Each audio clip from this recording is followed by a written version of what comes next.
Boa noite a todos, sejam todos bem-vindos a mais um encontro virtual da Sociedade Brasileira de Pneumologia e Tisiologia. É com grande prazer que eu, Tiago Fagundes, venho me juntar a todos vocês, aos nossos debatedores e moderadores, para mais um desse evento. Antes da gente começar o evento em si, eu gostaria de agradecer à Sociedade Brasileira pela oportunidade de reunir esse time para que a gente possa discutir bastante sobre o câncer de pulmão e sua interface com as doenças ocupacionais. E agradecer também aos nossos colaboradores que nos permitem esse evento como hoje, né? Então, nossos apoiadores são a She, a Boehringer, a Chiesi, o laboratório Glenmark, a Janssen, a Sanofi e a Vertex. E eu gostaria de começar o evento chamando para moderar meu amigo, meu eterno professor, Dr. Ubiratã de Paula Santos, que eu tenho a maior alegria de me juntar hoje à noite, juntamente com o Dr. Gustavo, para participar dessa mesa. Bom, boa noite a todos. Tiago, vou revê-lo aí depois de um certo tempo. Falando outro dia por e-mail sobre a discussão de um caso, né? E agradecer o convite da sociedade, ao colega Gustavo, sempre muito gentil, nos convidando para conversar com vocês sobre esse tema. O câncer de pulmão é o câncer que mais mata no mundo, né? É um câncer de alta incidência, mais de 2 milhões. O Gustavo vai detalhar um pouco isso, e ainda o número de óbitos muito próximo da incidência, ou seja, o diagnóstico precoce e tratamento ainda não são comparáveis a outras neoplasias do ponto de vista do tratamento curativo, do aumento da sobrevida de maneira mais longeva. E, felizmente, nós temos reduzido o tabagismo no mundo, em geral, ainda não, em alguns países, ainda a China é muito elevado, mas também lá tem uma redução, mas a redução só tem impacto décadas depois, né? Ainda 70% do câncer de pulmão está associado ao tabaco, porque nos homens um pouco mais, nas mulheres como fumam menos, mas cresce o número de trabalhos mostrando outros fatores de risco para câncer de pulmão, como a poluição do ar, as exposições ocupacionais, por exemplo, e também a poluição do ar indoor, domiciliar, especialmente Ásia, Andes, países mais frios, onde se usa, também ligado à pobreza, combustível, biomassa para cocção ou para aquecimento dos ambientes internos, né? Também tem uma relação com o trabalho, porque as pessoas que trabalham, trabalho braçal, a prevalência de tabagismo, em geral, é maior do que o que ele chama de blue collar, são trabalhadores que fumam mais na média, né? Isso especialmente no sexo masculino. No sexo feminino, isso tem uma diferença. As mulheres, digamos assim, mais universitárias, classe média, em alguns países europeus, fumam mais do que as trabalhadoras braçais, mas no sexo masculino, de longe, esses trabalhadores fumam mais. Então, tem uma relação com o trabalho também, por esse aspecto do tabagismo ser mais acentuado. Na conversa de hoje, o Dr. Gustavo Prado vai fazer a sua apresentação e, na sequência, depois nós tecemos alguns comentários, eventualmente perguntas, e, na sequência, o Dr. Gustavo fará a apresentação de alguns casos que servirá de exemplo e também de debate para esclarecer o tema de hoje. E, finalmente, meu nome é Ubiratã de Paula Santos, para quem não me conhece, trabalho na divisão de pneumologia do Instituto do Coração, aqui do Hospital das Clínicas, da Faculdade de Medicina da Universidade de São Paulo, e sou coordenador do ambulatório de doenças ocupacionais, ambientais e de cessação de tabagismo. Uma boa noite, boa noite para quem for assistir, bom horário para quem assistir isso depois, e uma boa conversa para todos nós aqui. Gustavo, por favor, você com a palavra. Obrigado, Bira, obrigado, Tiago. Mais uma vez, obrigado à Sociedade Brasileira pelo espaço-tempo cedido para a gente discutir um tópico dentro do câncer de pulmão que eu acho que ainda, né, não permeia tanto as grades de congresso ou não aparentemente recebe a mesma ênfase nas comunicações que a gente vê para o grande público, que é o câncer de pulmão relacionado ao trabalho ou ocupacional. Então, como o Bira falou, meu nome é Gustavo, sou pneumologista, trabalho em São Paulo, faço parte junto com o Tiago da Comissão de Câncer da Sociedade Brasileira de Pneumologia. E vamos lá, vamos localizar. Só mais um último aviso. Perguntas vocês enviem pela área QIA do Zoom, tá? O chat vai ficar fechado para comunicação interna dos moderadores. E a ferramenta de mãozinha não vai estar ativa, ou se ela estiver, vai ser sumariamente ignorada pelo nosso moderador. Então, perguntas, dúvidas, sugestões, questionamentos, discordâncias, mandem todas pelo QIA, que a gente vai reservar um espaço para discutir. Então, vamos lá. Deixa eu localizar aqui a minha apresentação. E deixa eu abaixar a janela do Zoom. Então, se em algum momento tiver algum problema com a conexão, vocês dão um grito para mim, porque agora eu minimizei todas as outras janelas e estou só com essa. Bom, então, como o Bira e o Tiago já adiantaram, a gente vai discutir um pouquinho o câncer de pulmão ocupacional. Então, faz parte da Comissão de Câncer da Sociedade Brasileira e da Comissão de Pneumologia do Grupo Brasileiro de Oncologia Torácica. Esses são os meus potenciais conflitos de interesse, a maioria relacionado a ações de educação médica e pesquisa. E vamos lá.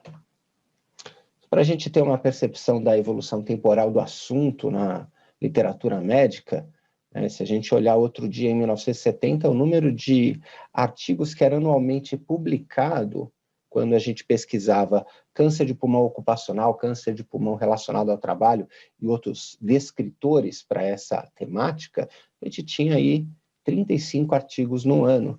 Isso agora, em 2020, foi para 1.125. Então, a gente percebe uma relevância maior do tema, uma profusão maior de publicações sobre o tema, muito provavelmente uma melhor qualidade, uma maior robustez dos dados epidemiológicos que sustentam essa relação de causalidade entre exposições no trabalho, atividades no trabalho e o desenvolvimento do câncer. Especificamente, a gente vai falar mais do câncer de pulmão.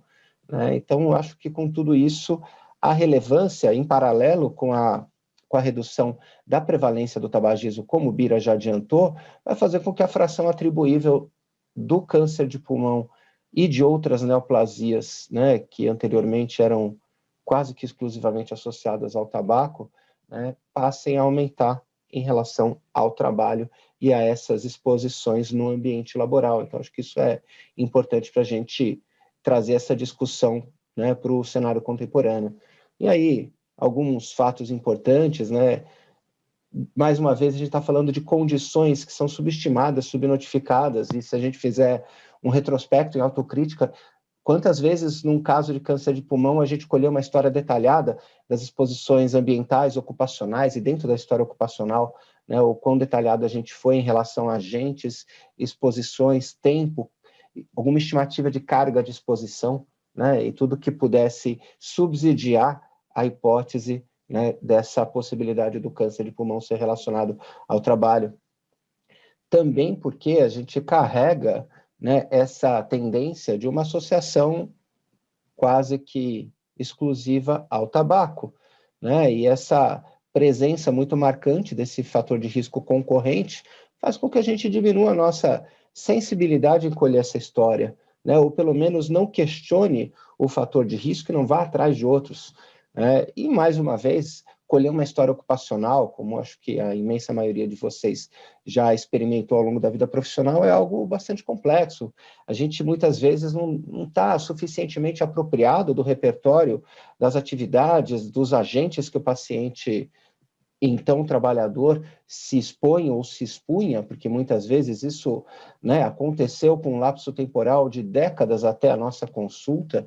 Então, a coleta dessa informação, a depuração dessa informação, a organização disso ao longo de uma linha do tempo é bastante difícil e requer um treinamento, acho que como quase tudo na nossa prática clínica. E, como eu já tinha adiantado, a maioria dessas doenças e a maioria dos agentes relacionados às doenças ocupacionais, e principalmente em relação ao câncer ocupacional, mais especificamente ainda em relação ao câncer de pulmão relacionado ao trabalho, a gente fala de latências muito longas, salvo uma ou outra exposição, como, por exemplo, o clorometiléter, bisclorometiléter em indústria química, que às vezes você pode ter câncer de pulmão com exposições transcorridas há 1, 2 anos e mesmo por intervalos muito curtos. Quase sempre a gente fala de décadas, desde o início da exposição até o momento do diagnóstico. Isso dificulta não só a recordação do paciente, como a nossa coleta de informação, né? E essas cargas de exposição, quanto o paciente estava exposto, ele não consegue dizer, a gente não consegue perguntar, e muitas vezes não há uma mensuração disso, e a gente precisa, às vezes, se respaldar por marcadores indiretos ou semi-quantitativos dessa carga de exposição. Havia muita poeira nesse ambiente, havia muita fibra nesse ambiente, isso se depositava sobre a roupa, isso se depositava sobre as superfícies dos equipamentos de trabalho, então, piso, né, muitas vezes era visível olho nu, em suspensão no ar, então muito disso é de difícil quantificação para que a gente estabeleça aí uma matriz, né, de exposição bastante rigorosa, objetiva. E aí, aproveitando o espaço para colocar mais um dedinho, né, que se a gente tiver que guardar uma mensagem-chave antes mesmo da discussão começar, é que a gente precisa notificar. Se a gente faz diagnóstico de câncer relacionado ao trabalho, a gente precisa notificar. Se a gente não notifica, a gente não gera dado, não gera conhecimento e, mais ainda, a gente não favorece o caminho muito difícil do paciente de buscar alguma via de compensação, seja do ponto de vista de seguridade social, previdência, etc. E principais exposições e atividades, agora falo, né, do câncer de pulmão especificamente, a gente lembra sempre dos 2 mais descritos, por serem os 2 mais relacionados, né, asbesto e sílica cristalina. A gente tem que pensar em diversos outros agentes, então o cromo, outros metais como cádmio, berílio, os fumos da soldagem, então a suspensão, né, de partículas de metal durante o ato da soldagem, ácidos fortes, hidrocarboneto policíclico aromático, como, né, o benzopireno, os clorometiléteres, que eu já tinha citado, arsênico, enfim. Muitas vezes a gente tem uma mistura de agentes, né, como produtos de exaustão da queima do diesel, alcatrão, piche, fuligem de queima de matéria orgânica ou combustível fóssil, poeira de madeira, e às vezes não é um agente específico, mas uma mistura, ou até uma atividade laboral, como, por exemplo, pintura a revólver, né, pintura spray.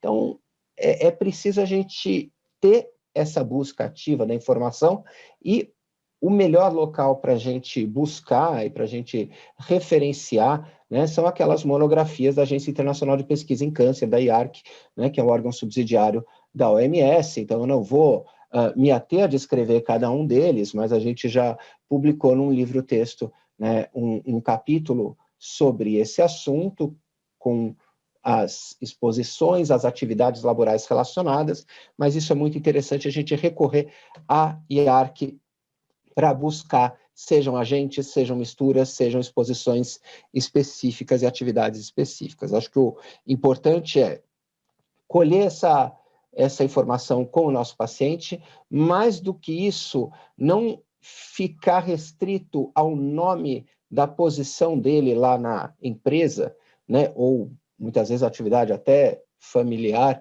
né, mas com o que ele mexe, o que ele faz, o que ele manipula e o que mais as outras pessoas fazem naquele mesmo ambiente. Então é importante a gente colher de forma descritiva para não deixar escapar.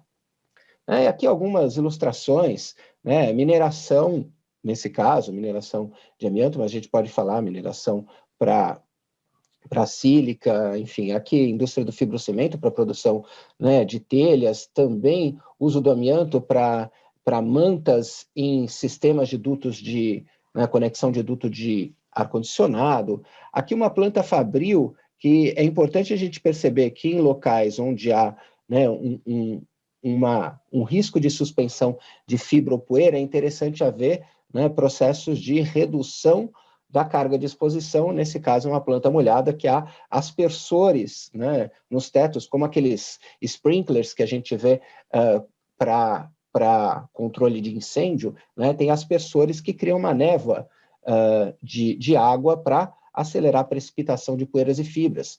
Né? Aqui a tecelagem, né, de fios com tecido de algodão com amianto para, por exemplo, roupa anti-chama, mangueira anti-chama, né, luva resistente a alta temperatura.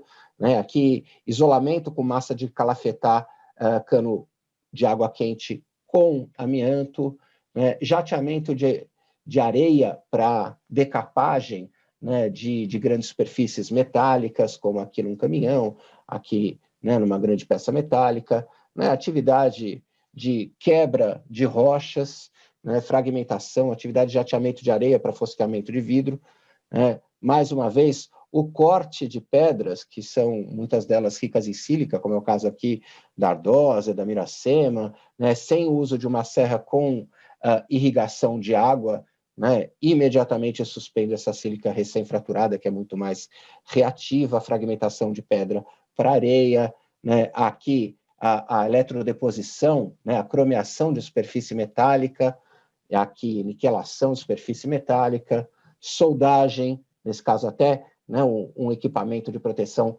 com a máscara, né, e o tubo para levar o ar, a famosa máscara de ar mandado, né, e aqui um grande aspirador também para levar a névoa, aqui uma mangueira de aspiração também para levar a névoa. Então, a gente não pode pensar ou depositar a expectativa de redução do risco apenas em EPI, mas lembrar que eles existem. A exposição a hidrocarbonetos policíclicos aromáticos em coquerias e siderúrgicas, né? E esse cara ainda por cima está exposto à sílica porque ele está fazendo a substituição do teto de tijolos refratários, né? Aqui indústria da borracha, aqui pintura, né, automotiva a revólver, atividade de metalurgia e fundição, mais uma vez aqui, né, um cano encapado, né, com um papel com amianto para isolamento térmico. Então, todas essas exposições fazem com que, muitas vezes, um cara que se diz encanador ou trabalhador de manutenção predial tenha exposição sem que a gente eleve a nossa suspeição, porque ele não está na indústria do fibrocimento, porque ele não está na indústria da cerâmica ou de material de frenagem, né? Então, vale a pena sempre a gente perguntar com o que mexe. Então, neoplasias que são reconhecidamente relacionadas ao trabalho, né, pulmão, pleura, peritônio, laringe, nasofaringe, bexiga, né, pele. Vou falar de pulmão, um pouquinho de mesotelioma. Né? Por que falar de pulmão? Porque a sociedade é de pneumologia, né, e porque é o câncer mais prevalente entre os ocupacionais, e mais ainda, a gente está falando de frações atribuíveis ao trabalho, né, na população masculina, beirando aí 18% a 25%, especialmente em países em que há, né, uma grande atividade industrial e uma menor prevalência de tabagismo, essa fração atribuível ao trabalho aumenta, e isso nas mulheres, né, por conta do perfil de atividade laboral, também é menor. Mas a gente precisa ficar atento que a associação, né, automática entre cigarro e câncer de pulmão, ela precisa ser, no mínimo, questionada para a gente lembrar de colher exposições. Né? Como eu já tinha falado, todas aquelas exposições, e aumento da incidência não fumante que a gente vem observando nos últimos anos, muito provavelmente, né, pode ser atribuível a exposições ambientais, como o Bira já tinha falado, e ocupacionais, como a gente está conversando agora. E se a gente falar do câncer de pulmão, as exposições que a gente sempre lembra pela via inalatória, que é a mais importante, elas podem acontecer também através da pele, através da ingestão. Por exemplo, o arsênico, ele pode ser um contaminante, né, do solo e, portanto, da água ingerida ou de produto agrícola, e através disso você pode se contaminar. Né? Então, a penetração na pele de produtos com baixo peso molecular e alta solubilidade em lípide, em indústria química também é algo que pode acontecer se não for feita uma mínima proteção. Então, lembrar que não é apenas a via inalatória, né? Diagnóstico do câncer de pulmão ocupacional, o slide é só para mostrar que se faz da mesma forma quando a gente faz o diagnóstico de câncer em qualquer outro cenário, a suspeita clínica, o exame físico e os exames subsidiários para garantir a confirmação histopatológica para a gente por qualquer via que traga um rendimento minimamente suficiente dentro, né, de uma morbidade aceitável. Não vou me ater a esses detalhes, todos os métodos diagnósticos que vocês estão habituados a discutir, a indicar e muitos de vocês a também realizar nos seus serviços, né, e às vezes até com aquela possibilidade de, no mesmo procedimento como essa punção percutânea de adrenal, a gente fazer diagnóstico e estadiamento numa só tacada. Mas não é o tema. Por quê?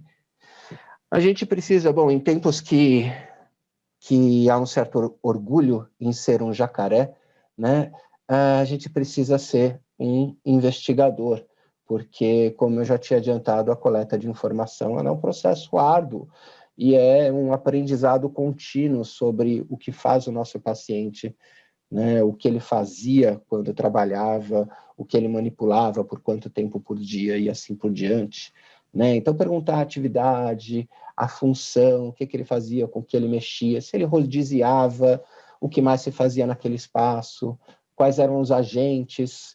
Muitas vezes o paciente não lembra disso, mas lembra o nome da empresa, você vai lá e pesquisa no Google e consegue localizar que é uma empresa que trabalha, por exemplo, com artigos de plástico, de borracha, enfim. A gente precisa ter esse espírito investigativo, que eu acho que é uma característica intrínseca da pneumologia, né, que é uma especialidade muito focada em diagnóstico.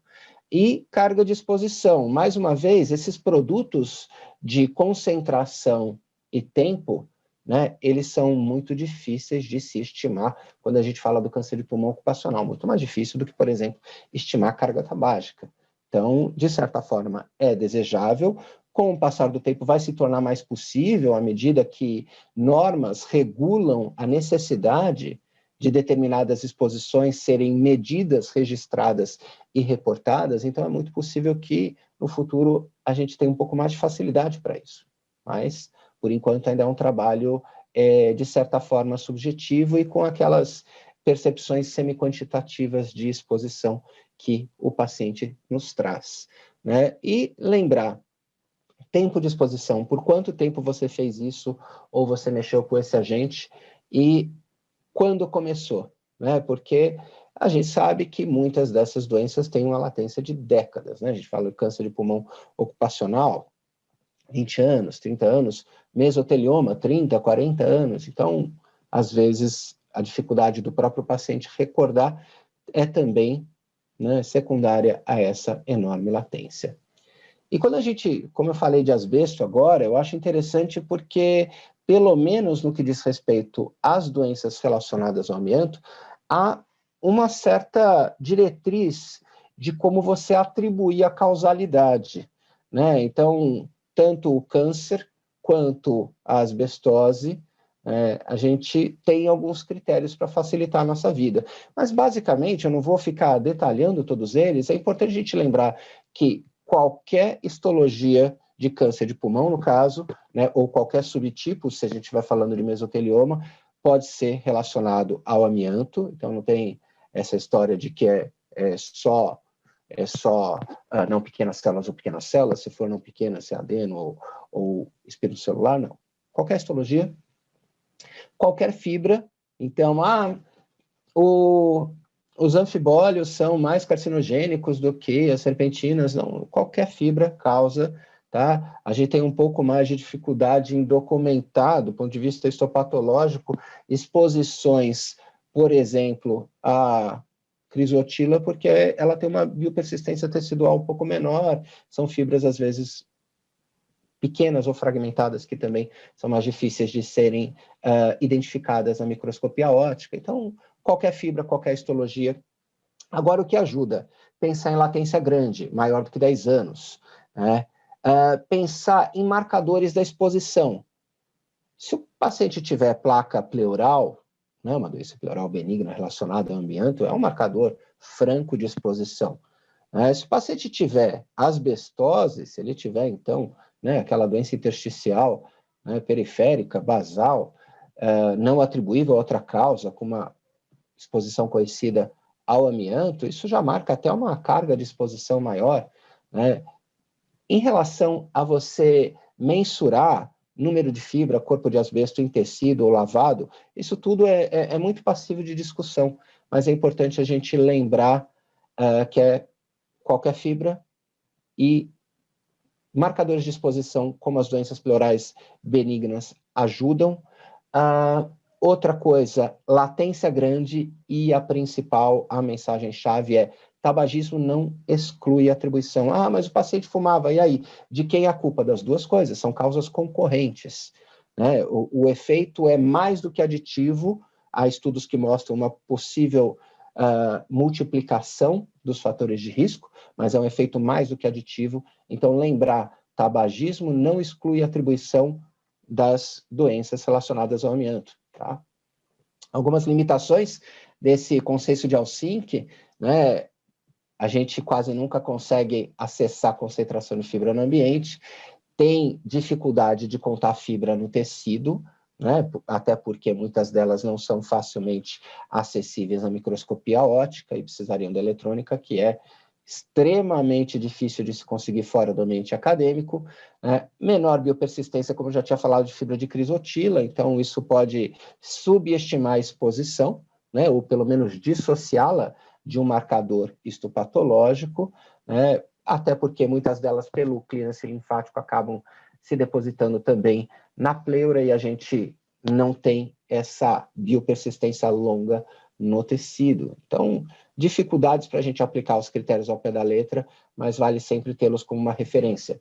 Então, quando a gente fala de prevenção, né, e lá atrás eu mostrei EPI, né, e é o que sempre os trabalhadores lembram, porque é o que eles são condicionados a lembrar pelos empregadores, mas a gente precisa pensar em eliminar o agente ou processo, amianto, banimento, né? Há como substituir, nenhum uso justifica o risco, né, de doenças graves, incapacitantes, mortais, como câncer de pulmão e mesotelioma, né? Então, eliminar o agente ou processo quando isso for possível. Quando não, reduzir a utilização, né, e modificar processos para que você reduza essa exposição. Controlar o ambiente, né? Então, a exaustão quando possível, a aspersão de névoa de líquido, a colocação de água em vias de corte, né, para também diminuir suspensão. Então, controle do ambiente, mensuração, né, da concentração de partículas, seja fibra, poeira, no ambiente. E, claro, por último, e praticamente inócuo se a gente não tomar todas as outras medidas, a proteção individual, né? Isso precisa ser medido, isso precisa ser reportado, isso precisa ser notificado quando acontece um caso, porque a gente alimenta essa cadeia regulatória que busca, né, tornar essa condição de trabalho menos causadora de doença, né? E, claro, quando a gente fala do ponto de vista coletivo e não individual, a gente precisa rastrear essas doenças, porque elas não vão aparecer espontaneamente, a não ser que elas causem, né, muito sintoma ou uma grande incapacidade. Além de rastrear, a gente precisa diagnosticar precocemente. Aqueles que chegam, se a gente não colher uma boa história, eles vão ficar retornando, a gente não vai fazer diagnóstico nunca. Então, diagnosticar precocemente para poder afastar da exposição quando o paciente ainda estiver trabalhando e, claro, reabilitá-lo quando for possível e subsidiar vias compensatórias para ele, né? Buscar auxílio-doença, enfim, aposentadoria quando aplicável, né? Então, lembrar, a gente viu muito esse impressozinho Sinan nesses últimos tempos, porque a gente fala muito, e vem falando desde da epidemia do H1N1 e agora com a pandemia do SARS-CoV-2, em notificação de doença infecciosa, né? Mas a gente não fala de notificação de doenças relacionadas ao trabalho. O câncer ocupacional, ele é de notificação compulsória. Então, a gente precisa, né, quando o paciente, e então o trabalhador, não teve a emissão da comunicação de acidente de trabalho, a gente precisa sugerir a emissão, quando não houver médico do trabalho, ele não tiver mais acesso, ou não estiver mais trabalhando, a gente pode mesmo emitir, né? E a gente deve notificar, preencher o SINAM, o mesmo SINAM que a gente faz para tuberculose, para, né, síndromes gripais e assim por diante, e acionar previdência. Então, né, esse ex-trabalhador, muitas vezes, por conta da latência, ele já está até afastado, aposentado ou não, né, ele tem já um subsídio legal e regulatório para acesso à previdência por doenças relacionadas ao trabalho, especificamente pelo câncer ocupacional. E nesse ponto, a gente precisa informar que ele não tem aquela carência do número mínimo aí de 100 contribuições, né, enfim, ou 10 anos, a depender da situação para ser afastado. Não, quando é câncer ocupacional, não há carência, né, para concessão de auxílio ou para aposentadoria.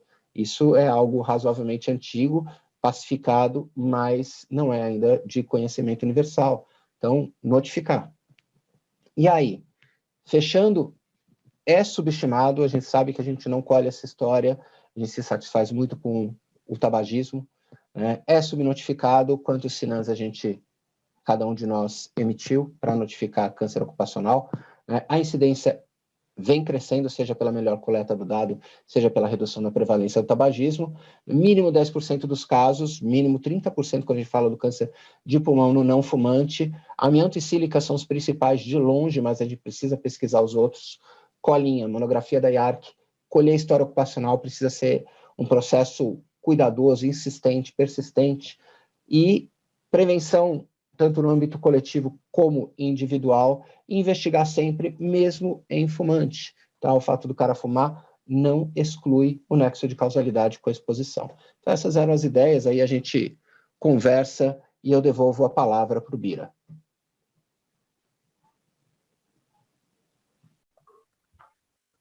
Obrigado, Gustavo. Muito boa apresentação. Chamaria atenção, você ressaltou isso, mas quando falou sobre latência, as pessoas que param de trabalhar com amianto, com sílica, ou que se expuseram a cromo, níquel, que trabalharam anos em fábricas de borracha, então, você mesmo tendo cessado a exposição, a doença pode se manifestar décadas depois. Então, não é porque afastou, claro, quanto mais precoce, quanto menor é o tempo que o câncer de pulmão, ele é carga dependente, então existe uma relação dose-resposta, mas a pessoa trabalhou 5 anos exposto a sílico, amianto, a cromo, ela pode ter um risco aumentado mesmo interrompendo, por isso que é importante evitar a exposição, reduzir a exposição com as medidas ambientais faladas pelo Gustavo. Antes de passar a palavra ao Tiago, só um comentário para você, Gustavo, se você puder comentar rapidinho. Há um estudo que mostra que a exposição, estudo de corte, publicado no European Respiratory Journal de 2017, 2018, não tenho o número ao certo, que mostrou que o câncer de pulmão associado ao amianto tem uma menor mutação do EGFR, o que eventualmente isso poderia implicar em um desfecho um pouco mais desfavorável para o tratamento. Você tem alguma informação sobre isso? Claro que tem isso, é um estudo de corte que revelou a prevalência menor de mutação nesse fator de crescimento epidermal, né? Então, o que você acha sobre isso? Tem quase que digamos, deixa eu ver a palavra para falar isso, um bordão, lembrei, é uma palavra antiga, tem um bordão frequentemente dito, né, nos corredores oncológicos, que aquelas neoplasias que têm mutações passengers não têm mutações drivers, né? O que essa brincadeira quer dizer do passageiro e do motorista, né? É que aquelas neoplasias que se desenvolvem pelo acúmulo, né, de mutações adquiridas com a exposição a carcinógenos, elas muito frequentemente não têm mutações guiadoras como a mutações e outras alterações genômicas guiadoras. Então, eu falo, por exemplo, a mutação sensibilizante do EGFR, rearranjos do ALK, do ROS1, mutações de N-TRK. Então, essas neoplasias relacionadas à exposição a carcinógenos, por exemplo, tabaco, por exemplo, carcinógenos ambientais, quando elas carregam alterações genômicas guiadoras de alguma terapia de precisão, elas normalmente são um pouco mais para o lado de mutações do Carras, mutações do... deixa eu lembrar agora outra que é também do BRAF, que é mais frequente em fumante, mas, de fato, câncer ocupacional, assim como câncer tabaco relacionado, tem uma prevalência menor de mutação sensibilizadora do EGFR. Não quer dizer que a gente não deva pesquisar. CAD não vai pesquisar para todo mundo, né? Mas a gente sabe que a prevalência é menor. É fato. Muito obrigado. Depois conversamos mais sobre o conjunto da apresentação, de perguntas que houverem das pessoas. Tiago, por gentileza, você com a palavra para apresentar os casos e ver como você quer fazer. Se apresenta o caso e abre para conversa, ou depois de cada um, dos três, como você achar mais adequado. Bem, boa noite a todos. Quem não me conhece, eu sou Tiago Fagundes, eu sou médico pneumologista aqui em João Pessoa, trabalho aqui na Universidade em Campina Grande e também, como o Gustavo, também estou aqui membro da Comissão Brasileira de Câncer da Sociedade Brasileira de Pneumologia e Tisiologia. Professor Bira, eu acho que vale a pena a gente comentar, acho que talvez caso a caso mesmo, até para ser uma coisa mais dinâmica. Eu acho que a apresentação do Gustavo ela foi completa. A ideia nossa, quando a gente preparou essa apresentação, era que a gente fizesse essa revisão da literatura que o Gustavo trouxe e abordando uns amplos aspectos do câncer de pulmão e sua associação com a doença ocupacional, e que a gente trouxesse agora casos clínicos para ilustrar como isso acontece na vida real. Então, a gente trouxe 3 casos clínicos que a gente gostaria de apresentar para vocês, onde a gente vai detalhar um pouco da história clínica do paciente, detalhar um pouco da imagem, e eu acho que a gente poderia, de forma dinâmica, aí, interromper cada caso, a gente conversar, fazer um bate-papo aí, e convidar a todos que já podem nos fazer as perguntas através do QIA, e que, inclusive, de cada caso, que a gente possa ir discutindo juntamente durante a apresentação em si. Eu vou compartilhar aqui minha tela, e eu vou ficar oscilando um pouco dos slides para a imagem na tomografia, tá, pessoal? Então, deixa eu compartilhar primeiramente essa tela aqui, que é a tela dos slides. Se também acontecer algum imprevisto, eu peço que alguém me avise, porque eu não estou mais vendo vocês, tá? Então, vamos passar para todo mundo aqui. Aqui já a minha apresentação, já falei. Vou começar com o primeiro caso clínico da noite, tá? É um caso clínico de um paciente do sexo masculino. Então, isso o doutor Gustavo falou muito bem, né, da incidência maior das doenças ocupacionais dos pacientes do sexo masculino.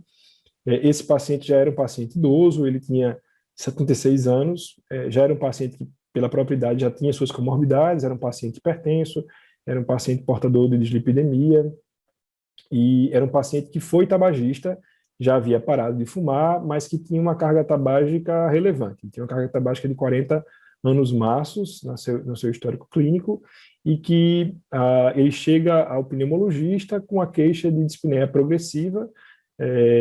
Essa dispneia, ela começou o MMRC2, ela foi se acentuando, e no último ano estava uma dispneia MMRC3 aí, e essa pior importante levou o paciente à procura de investigação clínica.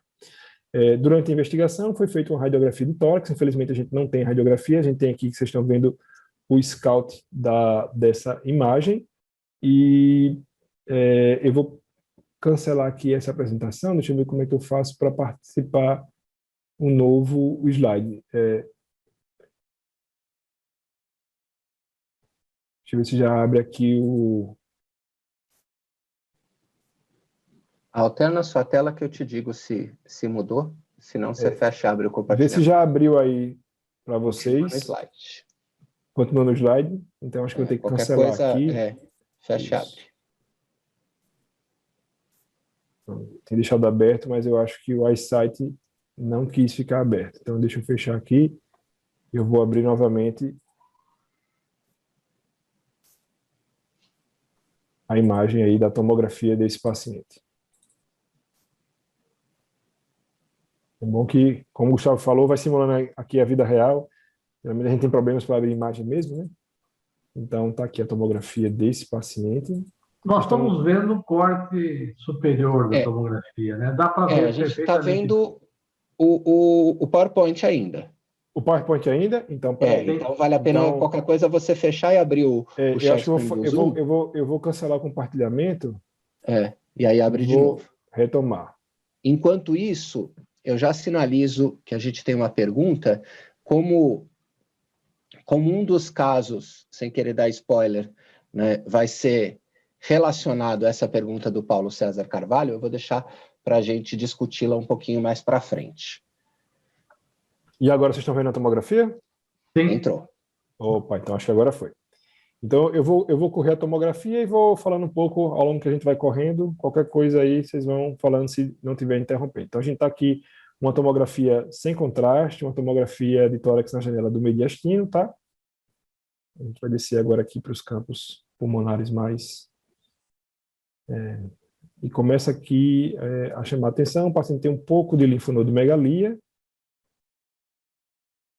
Algumas linfonodomegalias que a gente vai visualizando, tem a sua teromatose, e aí algumas imagenzinhas aqui na base pleural, e essa imagem principal que nos chama a atenção.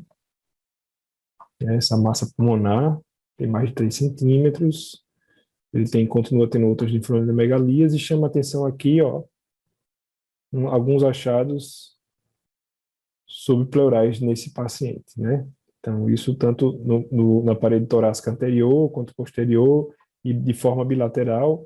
Aqui um pouco da sua teromatose coronariana, mais lesão densa, subpleural, né? Isso dos dois lados, bilateralmente presentes. E aqui uma outra lesão sobre a cúpula diafragmática. Então, são os principais achados na janela de mediastino, né? Essas imagens, e juntamente com a massa aqui, que a gente via lá no raio-x como uma massa perilar, mas uma massa que está no lobo inferior esquerdo. Eu vou compartilhar agora a janela de parênquima pulmonar, para que vocês possam ver. Então, lembrando, um paciente de 76 anos, dislipidêmico, hipertenso, ex-tabagista, uma carga tabágica importante. E na janela de pulmão dele já se mostra algumas bolhas subpleurais. A gente tem, não sei se vocês conseguem ver bem, mas enfisema centrolobular e um pouco de enfisema paraseptal, né? Desenhando por aqui.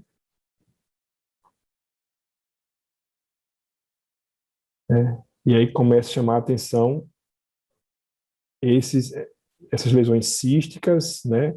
Que não chegam a formar nesse momento aqui um favelamento clássico, mas parece bastante aí umas bronquiectasias de trações que estão disseminadas por ambos os pulmões, né?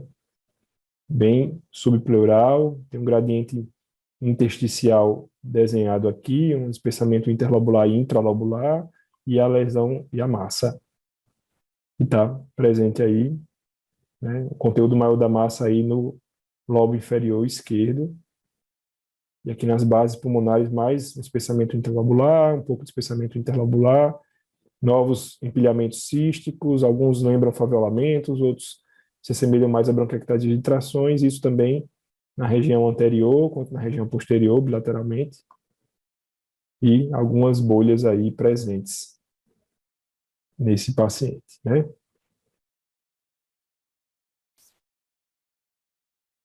Então, a base pulmonar dele bem acometida, né? A gente vê o acometimento crânio-caudal, bem mais extenso nas bases do que nos ápices pulmonares, né?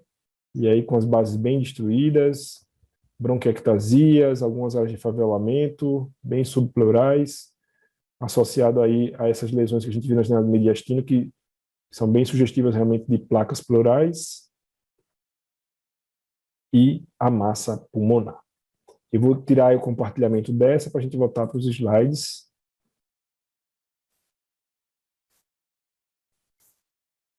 Então, aqui, tomografia a gente já viu, né? Então, aqui só alguns cortes da tomografia aqui nos slides, né? Então, chamando atenção os enfisemas subpleurais, um pouco de enfisema centrilobular, o empilhamento cístico, tanto no ápice quanto na base, né? Chama atenção a presença de placas pleurais anteriores, nas regiões posterior, né? Sobre a cúpula diafragmática, né? E o tumor aqui representado na imagem. Então, mais uma vez aqui o corte da tomografia. E, apertando o paciente, sobre a história ocupacional, esse paciente atualmente ele tinha se aposentado como auxiliar de almoxerifado, e onde tinha trabalhado por últimos 10 anos, tinha sido sua última ocupação, e relatando um pouco da história prévia desse paciente, esse paciente falou que trabalhou na fabricação de telha de base de amianto durante 15 anos, isso há 35 anos atrás.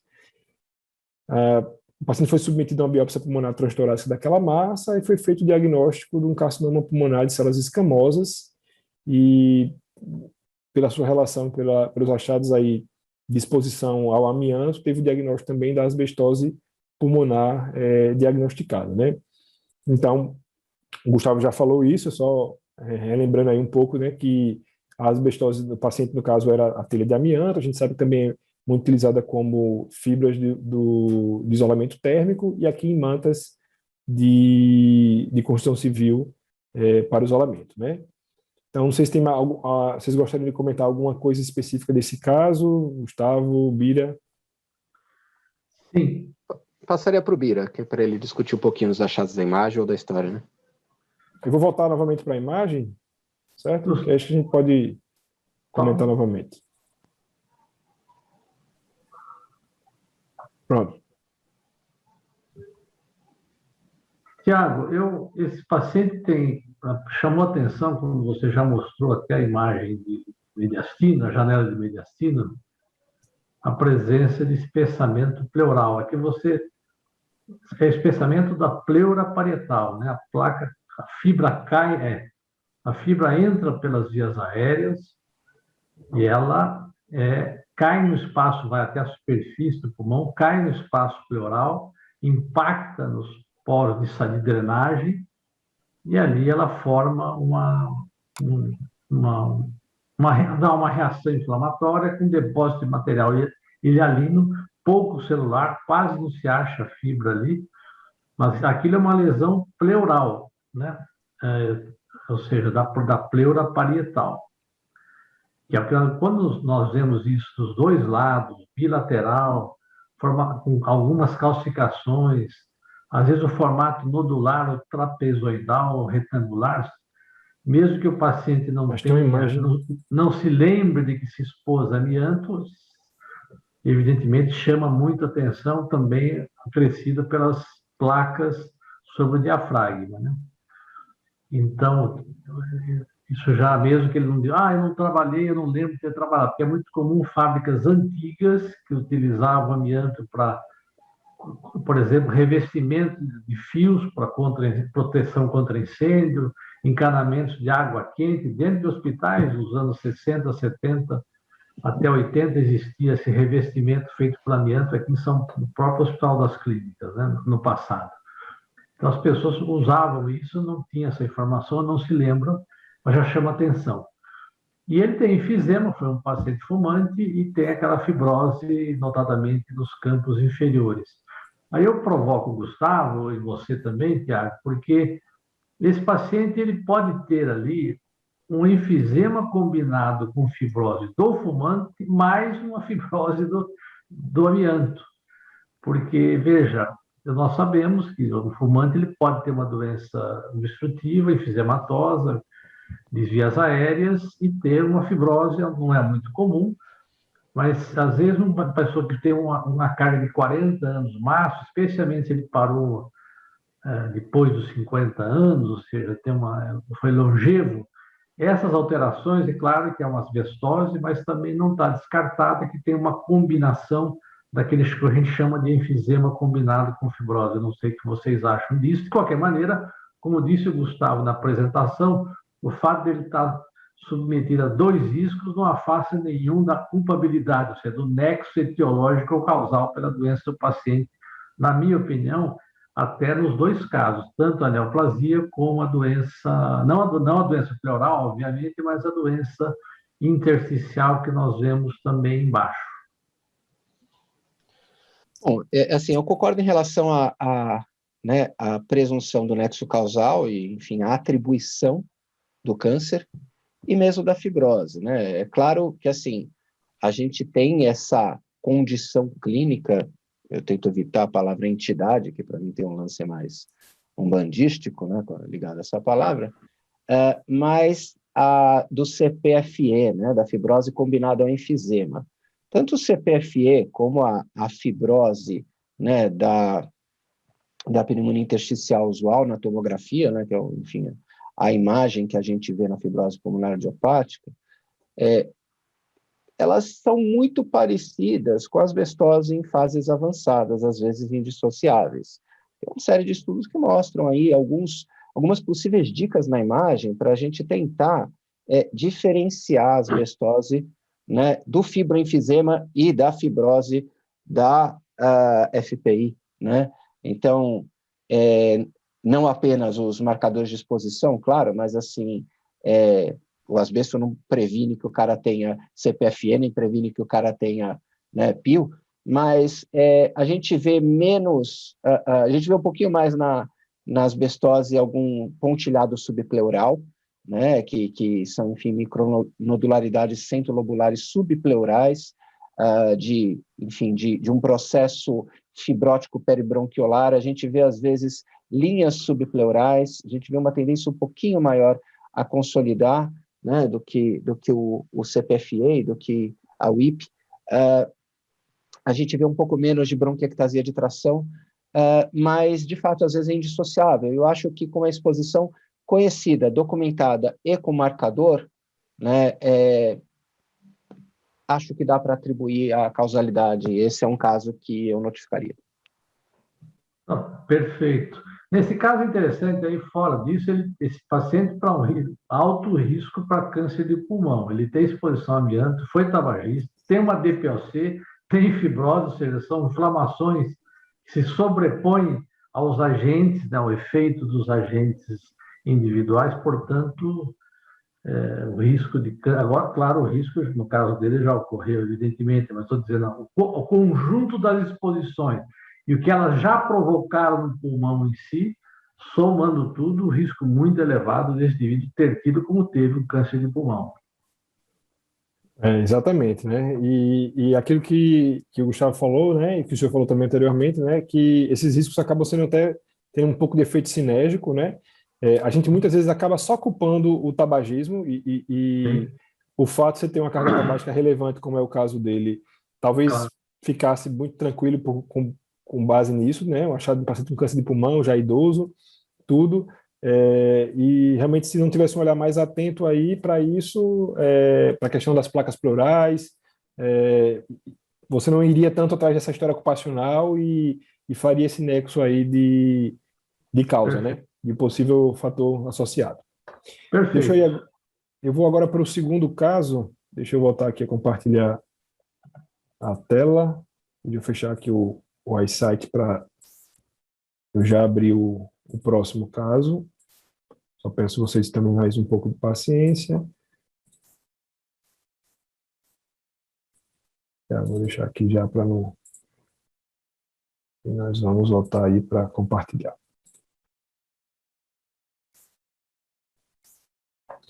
Então, esse foi o primeiro caso clínico da noite. Vamos para o próximo. Então, esse é o nosso segundo caso clínico de hoje. Um paciente também, mais uma vez, aí, um paciente do sexo masculino, um paciente já dos seus 75 anos, ou seja, de uma idade similar do caso anterior, um paciente que já tem o diagnóstico e acompanhamento clínico do seu DPOC. Um paciente também ex-tabagista, mais uma vez, um paciente também com a carga tabágica relevante de 50 anos maço, e o paciente tem uma piora clínica com tosse seca, várias vezes foi medicado, fez uso de diversos xaropes, como ele fala, diversos cursos de antibióticos, pensando aí numa exacerbação do DPOC que teimava em não sair, até que o paciente recebe uma radiografia de tórax, que apresenta aí uma massa perilar agora à direita. A gente está vendo aqui na imagem o scout da tomografia. Eu vou parar o compartilhamento para abrir a tomografia com vocês. Aqui. E aí a gente vai ver agora a tomografia. Então, essa tomografia de tórax foi uma tomografia de tórax com contraste. Vocês estão vendo a tomografia agora, não é isso? Está na tela. Ótimo. Então, já vou passando aqui. Então, a tomografia de tórax com contraste. A gente vê o contraste aqui entrando na subclávia. E aí já começa a chamar a atenção alguns achados aqui, né? Nos campos pulmonares, juntamente com algumas linfonodomegalias que estão bem presentes, né? Paratraqueal, e aqui aquela massa que a gente viu que aparentava ser perilar, na verdade ela era no lobo superior direito, e diversos linfonodomegalias aqui, né? Paratraqueal, traqueal anterior, para aórtica, né? Hilar esquerda, hilar direita, subcarinal. Então a gente já começa a chamar a atenção aí para isso. Descendo aqui no campo inferior, eu não lembro se tem mais alguma, tem alguns nódulos espaços, a gente vai ver melhor a janela de parênquima pulmonar, mas a superfície pleural, alguns espessamentos irregulares que não captaram contraste.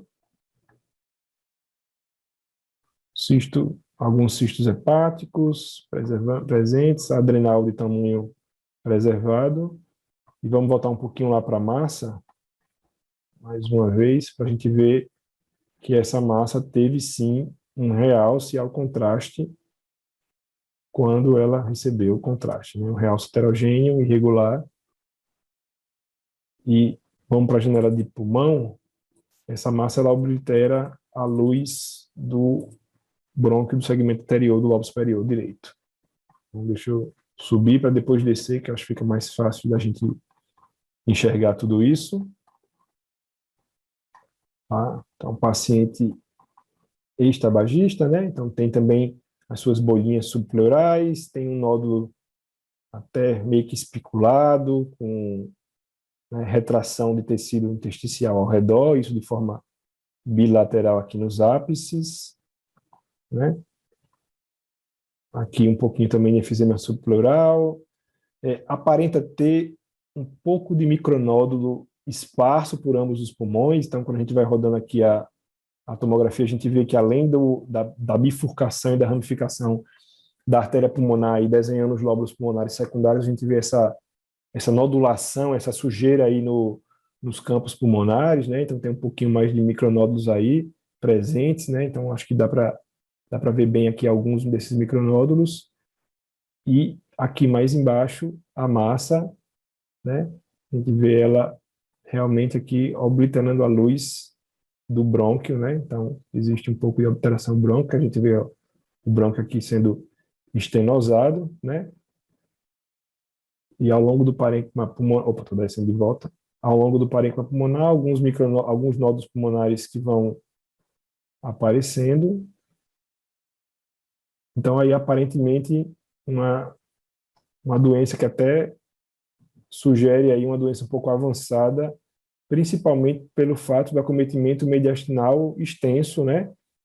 Tanto para linfonodos perilares, contralaterais, né? Então, subcarinal, então mostrando aí denotando aparentemente uma doença avançada.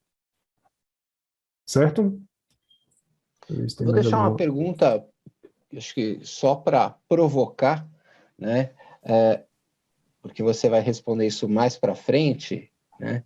Mas é curioso como nos dois ápices pulmonares a gente tem essas consolidações, né, posteriores, praticamente simétricas, que são mais visíveis aí na janela de parênquima do que na do mediastino, né? Então, por mais que a gente pense na possibilidade... Né, na região hoje, mais apical. Na região mais isso. apical. Aí, mais apical, sobe mais um pouquinho, parou. Aí. Aí, ó, olha só. Duas consolidações praticamente simétricas, apicais e posteriores, né? Dá para pensar em acometimento metastático, já que hoje é dia de câncer? Até dá, mas seria extremamente caprichoso o caso clínico para que exibisse essa alteração assim, né, tão especular uma da outra, né, e que além dessas consolidações também tenha essa profusão de micronódulos, inclusive até maior em volta dessas consolidações do que no resto do pulmão. Mas aí o Thiago dando andamento ao caso, eu acho que isso é só para a gente provocar, porque às vezes a gente fica tentado a encaixar tudo do paciente em um diagnóstico só, e nem sempre isso é possível, né? Aqui quase que o sinal da galáxia, né? Então, ficou bem presente aqui. Vou voltar para o caso clínico, depois a gente volta para as imagens, se precisar discutir mais. Então, a gente já viu as imagens, né? A tomografia. Aqui, só alguns highlights lá. Então, a gente viu aqui a massa, captação heterogênea, acometimento linfonodal ipsilateral e bilateral e contralateral, né? Acometimento intracarinal. As imagens aqui especuladas lá em cima, acabou só ficando uma, né? Mas lembrar que eram duas bilaterais, né? E aí? Na história do paciente, o paciente se aposentou como pedreiro, ele trabalhou na construção civil durante 20 anos, nos últimos anos, e por conta desses achados, tanto micronodulares, por conta desses nódulos aí, espelhos um do outro, o paciente acabou referindo que trabalhou na construção naval durante 10 anos, dos seus 35 aos seus 45 anos, fazendo jateamento de areia. Logicamente, a gente não podia atribuir tudo isso a uma possível doença ocupacional isoladamente, né? Ele tem uma massa pulmonar aqui presente, a gente sabe que a própria silicose ela é fator de risco para o câncer de pulmão, né? Como já foi falado pelo Gustavo. O paciente foi submetido a uma biópsia inicialmente transtorácica, onde recebeu o diagnóstico aí do adenocarcinoma, e havia uma dúvida durante o tratamento oncológico desse paciente se o acometimento linfonodal poderia ser decorrente do câncer ou decorrente da própria doença silicótica dele, né? Então, esse paciente ele foi submetido a uma mediastinoscopia que identificou granulomas silicóticos, não foi dado o diagnóstico da metástase nos linfonodos acometidos, e esse paciente foi posteriormente para uma lobectomia, onde ele teve aí sua linfadenectomia e mediastinal realizada mais uma vez, onde se comprovou que realmente se tratava não de um N3, mas aí sim uma doença passível de tratamento cirúrgico.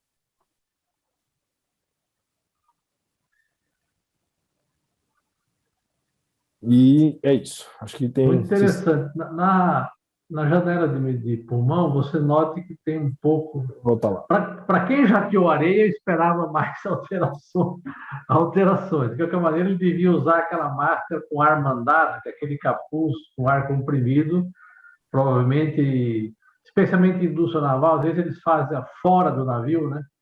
Não ambiente fechado, e se usava máscara, aquelas com ar comprimido, que alimenta, é um macacão que você veste no corpo inteiro, senão ele estaria provavelmente mais comprometido, me parece. De qualquer maneira, ele tem um pouco de nódulos subpleurais também. Tem. E aqui na fissura também, tá vendo? Pela drenagem linfática, né? Então você tem na silicose nódulos subpleurais, além daquelas imagens que o Gustavo chamou a atenção, bilaterais, meio simétricas, meio posteriores.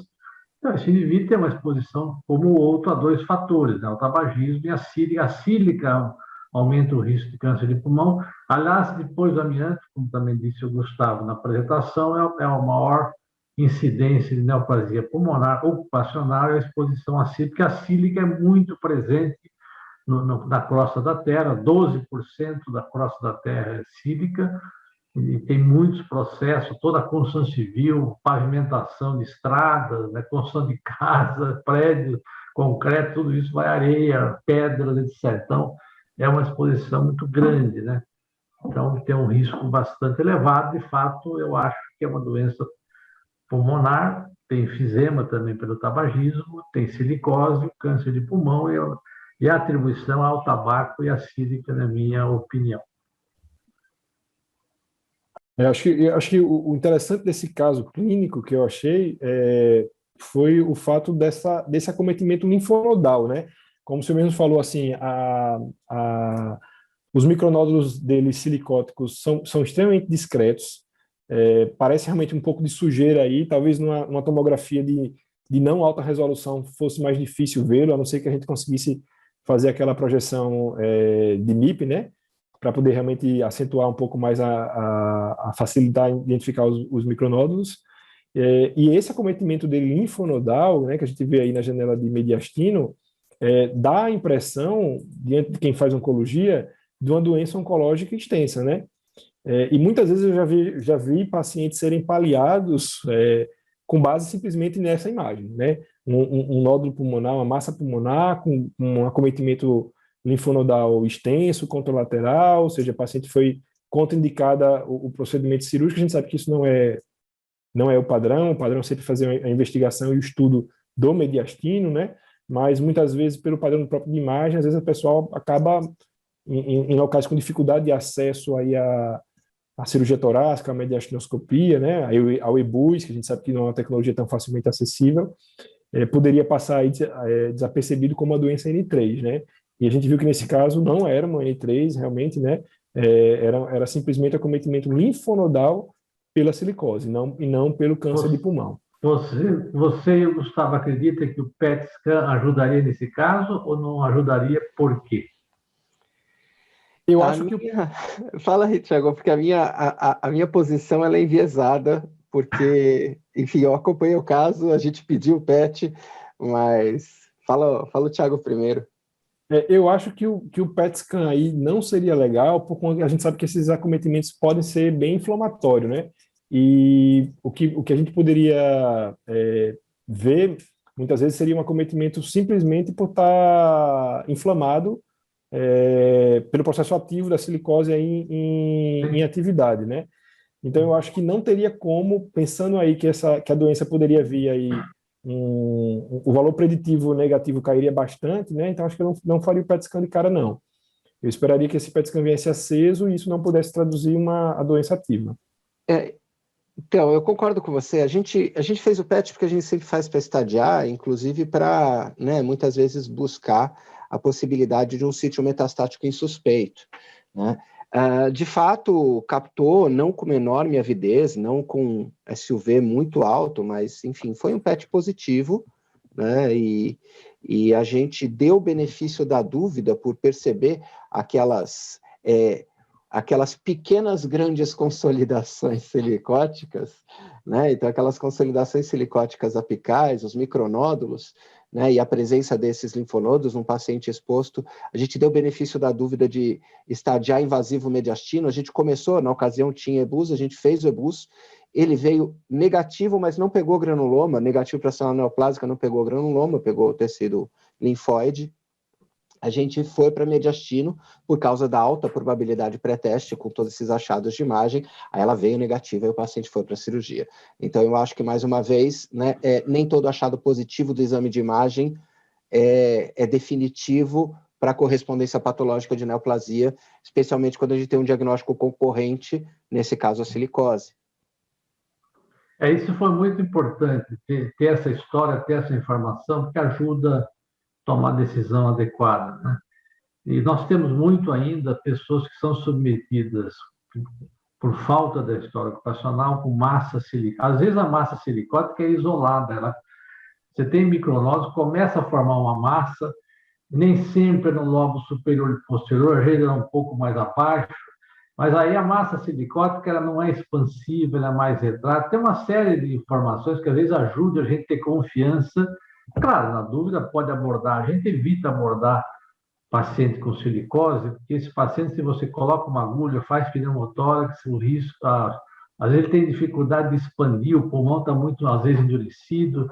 Então, mas ainda nós temos visto pneumoné, Lobé, de massa silicótica nos tempos atuais, né? Então, é muito importante chamar atenção para essa possibilidade de outros riscos, que vai ajudar tanto excluir cirurgias de procedimento desnecessário, quanto, nesse caso, orientar melhor o procedimento necessário para fazer um bom tratamento cirúrgico, né? Muito bom, Carlos. E nesse caso, assim, a massa pulmonar, assim, do tumor, você vê que ela é bem diferente realmente da massa silicótica, né? Ela tem essa captação heterogênea do realce. Sim, essa eu Né? não teria dúvida. Sim. Mas, assim, eu sei que realmente tem casos que o pessoal fica querendo biopsiar aí, até, eu já vi até biópsia, inclusive, de lesão calcificada, completamente calcificada e com relato anatomopatológico de cálcio no achado de lá, porque o pessoal estava realmente procurando alguma coisa para fazer. Deixa eu então para ir para o último caso da noite. Deixa eu compartilhar aqui mais uma vez a tela para a gente encerrar e responder as perguntas. Então aqui esse nosso caso já falei, né? Aqui só eu não tinha foto de jateamento de navio, então botei a foto do jateamento com areia de um caminhão. Então a ideia mais uma vez é a mesma, né? Então a exposição de partículas altamente reagentes da sílica, né? Causando aí a silicose. E vamos para o último caso da noite. Então, um paciente agora um pouco mais jovem, mas mais uma vez um paciente do sexo masculino, né? 59 anos, um paciente obeso, com obesidade bem importante, um paciente que já tinha o seu diagnóstico de diabetes. Esse paciente ele não tinha diagnóstico de tabagismo, negava ter tabágico, tabagismo passivo em casa, em sua residência. E esse paciente ele vinha com a queixa de fadiga, que depois se manifestou ser uma dispneia e uma tosse progressiva. Ele tinha algumas imagens de radiografia de tórax, a princípio no começo parecida como essa, e um diagnóstico aí de um derrame pleural recidivante, até que ele veio para consulta na pneumologia, onde ele é submetido aí num quadro clínico de uma piora clínica, mais dispneia, uma radiografia de tórax com uma piora importante, então ele é submetido aí a uma nova tomografia de tórax, e deixa eu abrir a tomo dele para que vocês possam ver.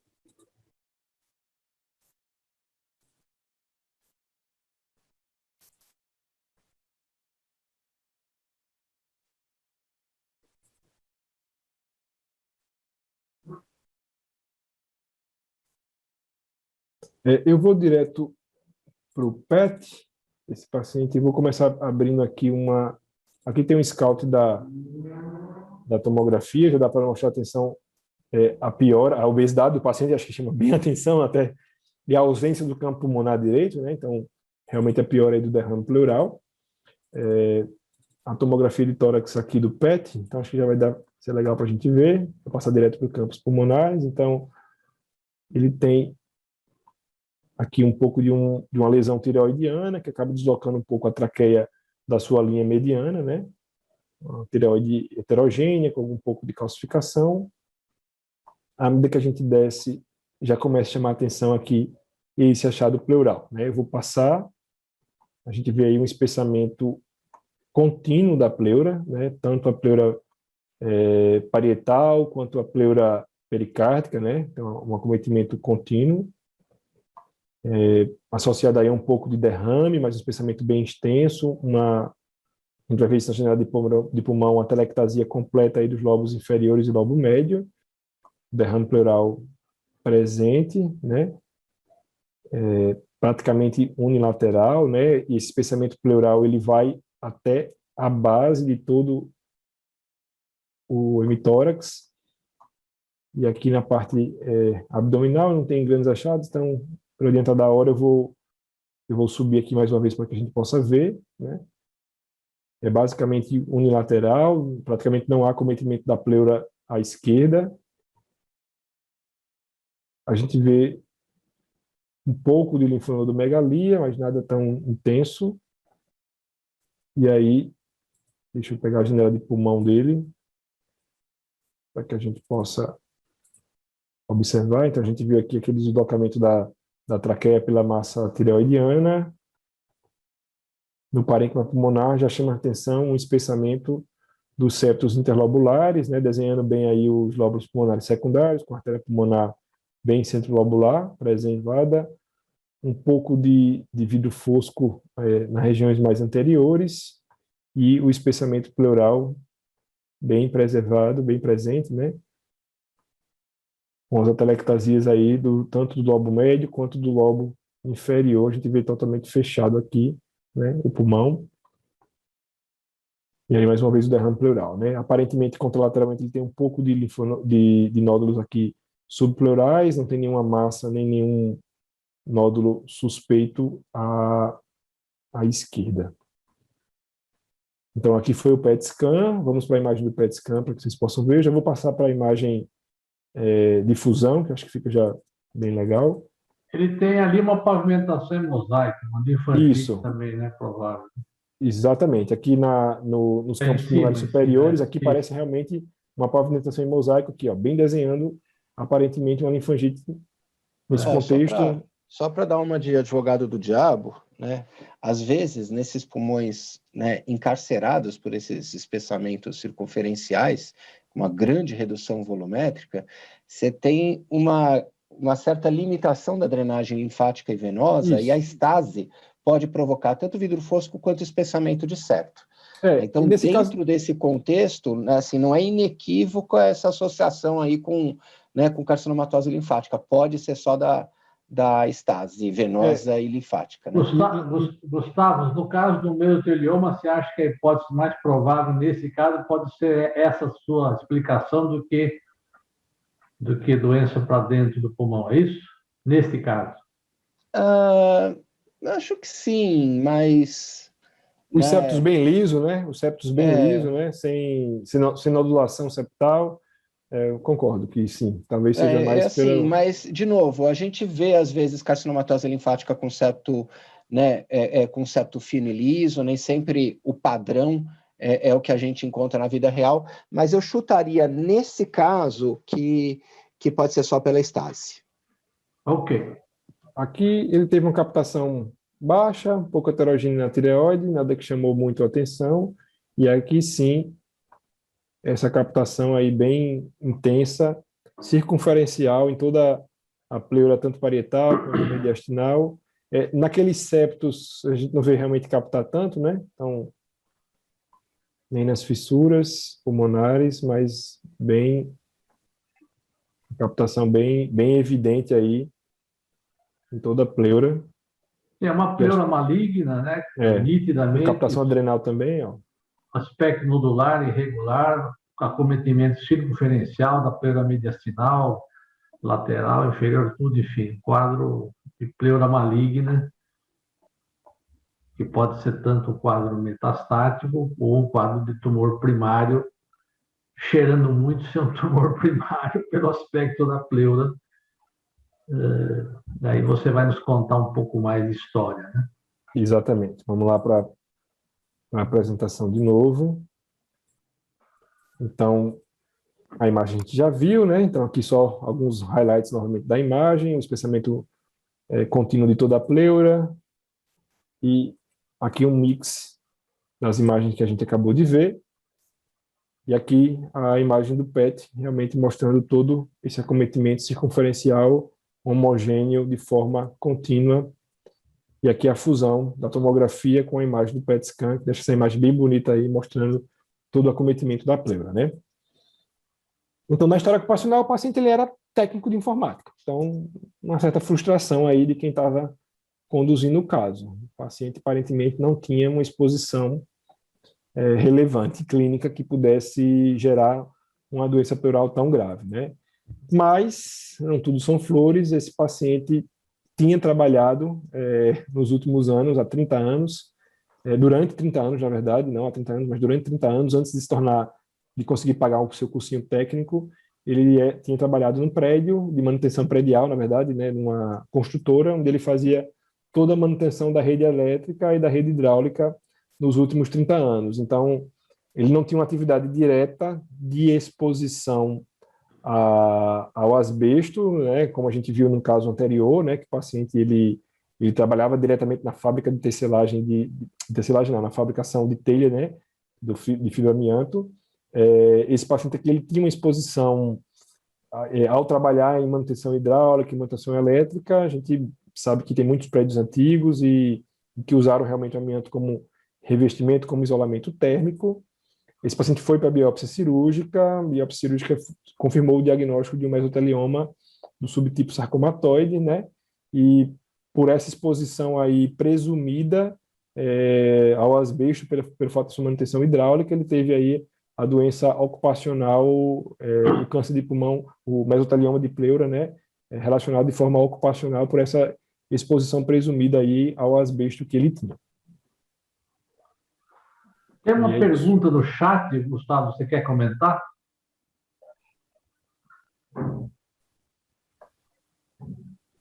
Agora sim, com o microfone aberto.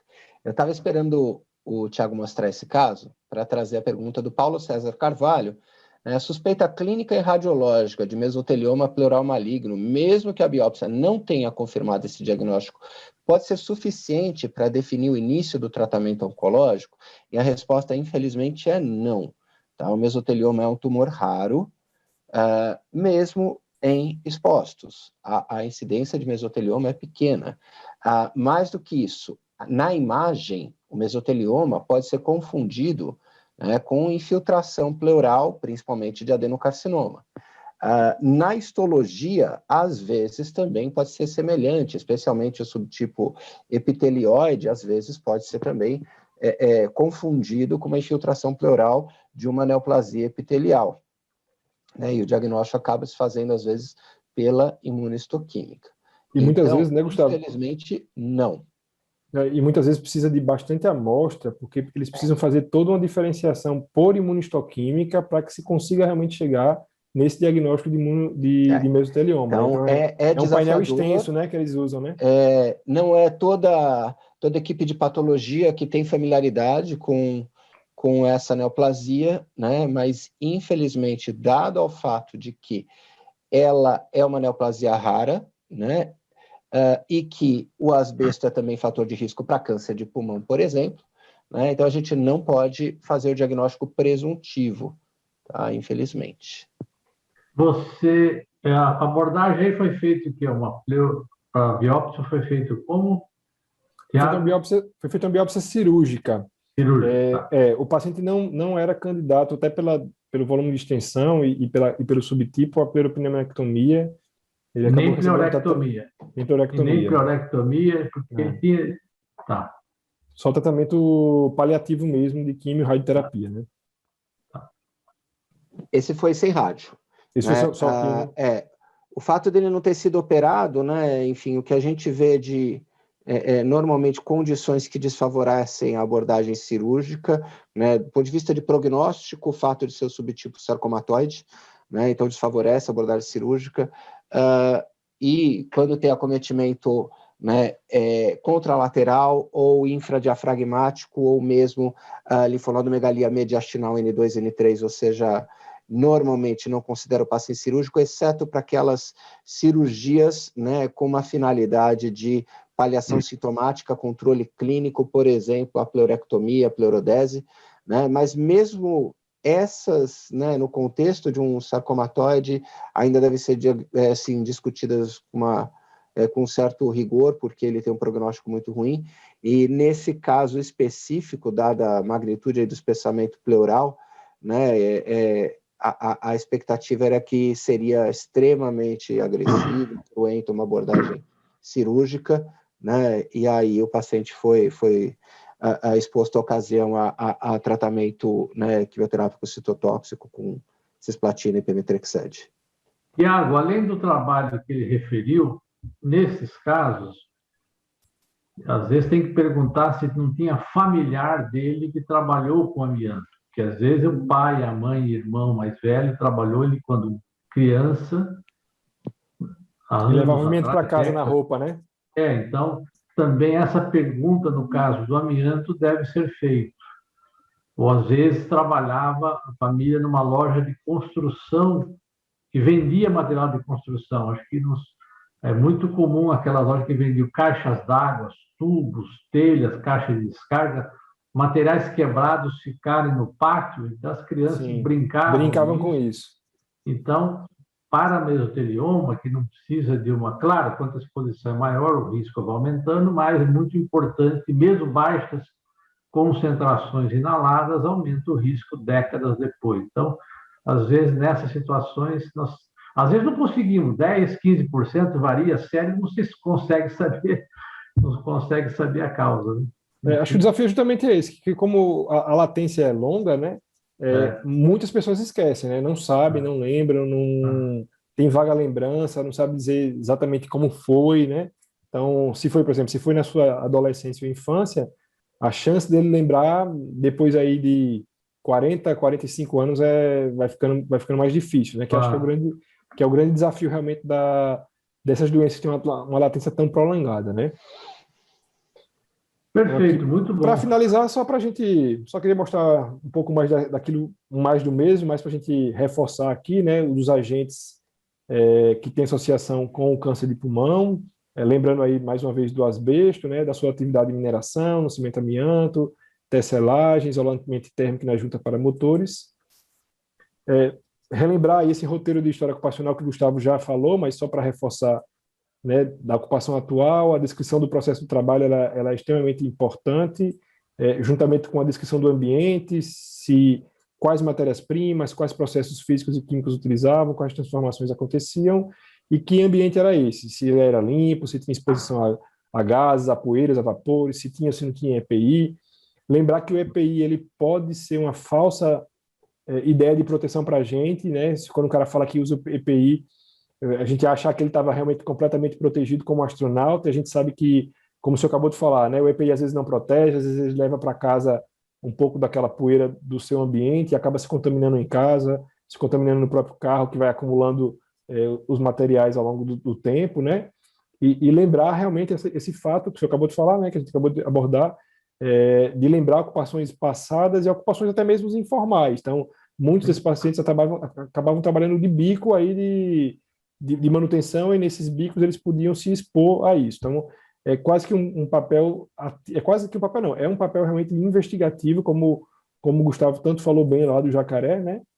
Então, para concluir, então, lembrar que o câncer de pulmão pode ter uma apresentação clínica variada, é importante essa alta suspeição e fazer essa anamnese ocupacional detalhada, principalmente focada na questão da latência, né? A maior parte dos casos vão ter uma latência, exceto o bisclorometil-éter, né? E lembrar dos aspectos legais, que foi muito bem ressaltado pelo Gustavo, o fato de ser notificação compulsória, a gente precisa realmente disso até mesmo para dar um suporte de amparo social para esses pacientes, e lembrar que uma vez do câncer, a nossa avaliação multiprofissional, com times multidisciplinares, a fim de tentar identificar a melhor abordagem clínica, né, para que esse paciente possa sair dali com um cronograma de ação, né. Isso é fundamental. A gente sabe que muitas vezes a gente acredita que aquele paciente, por exemplo, não era possível fazer uma biópsia transtorácica porque tinha muito enfisema, mas tem um radiologista lá na sala que fala que é possível, que ele consegue um campo ali, então já se evita um procedimento cirúrgico. Então, essa avaliação muito profissional, a gente sabe que já está provado que ela melhora aí a sobrevida dos pacientes em tratamento de câncer de pulmão. Então, era isso que a gente tinha para falar hoje. Bom, Gustavo e Tiago, muito boas apresentações, parabéns, espero que as pessoas que assistiram tenham aproveitado aí. Acho que sim, né? Teve bastante informação. As perguntas foram poucas, né? Mas acho que porque vocês foram claros, espero que seja assim. De qualquer maneira, muito obrigado a todos. Mais uma vez agradeço à Sociedade Brasileira, ao Tiago, que é o coordenador, que sucedeu o Gustavo nessa tarefa de coordenar a Comissão de Câncer de Pulmão, é isso? Que a chama assim, Gustavo, Tiago? É isso aí. Isso, é a Comissão Brasileira de Câncer. Isso, câncer, então está de parabéns.